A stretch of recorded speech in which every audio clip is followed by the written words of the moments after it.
আসসালামু আলাইকুম। তো আপনাদের সামনে একটি গুরুত্বপূর্ণ তথ্য নিয়ে হাজির হয়েছি। সেটা হচ্ছে আপনারা যারা সৌদি আরবে যাচ্ছেন, বর্তমানে খুবই একটা বড় সমস্যা দেখা দিচ্ছে। সেটা হচ্ছে কি, বিভিন্ন কোম্পানি থেকে লোক ফেরত পাঠাচ্ছে বাংলাদেশে। ধরুন ২ বছর থাকছে বা এর বেশিও থাকছে, এরকম অনেক লোককে পাঠিয়ে দিচ্ছে একবারেই। এর মেইন কারণ হলো আরবি যারা আছে তারা এই ব্যবসাটাকে খুবই মানে মানে আমলে নিয়েছে যে এটা ব্যবসা করবে তারা।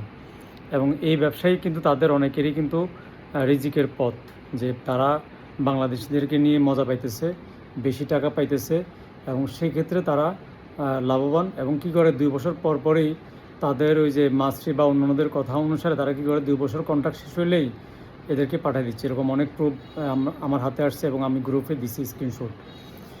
তো আমি সতর্ক করতে দিচ্ছি যে আপনারা যারা যাইতে চাচ্ছেন, এরা আমার মতে বর্তমানে ফ্রি ভিসা নিয়ে যাবেন।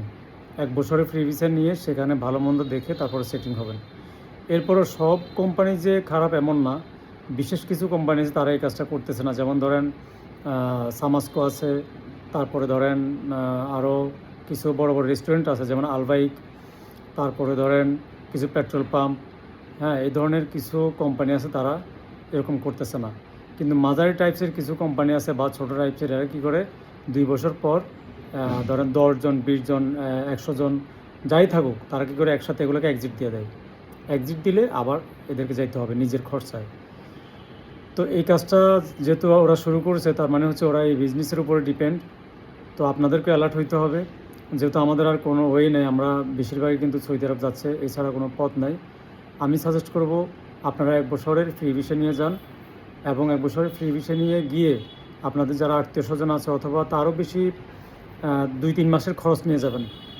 1 বছরের ভিসা নিয়ে 2-3 মাসের খরচ নিয়ে গিয়ে সেখানে থেকে আশেপাশে অনেক বাঙালি পাবেন, তাদের সাথে কথা বলে বা আত্মীয়স্বজন থাকলে তাদের সাথে কমিউনিকেট করে একটা কাজ নিয়ে তারপর ট্রান্সফার হয়ে যাবেন কোম্পানি সম্পর্কে খবর নিয়ে। ঠিক আছে?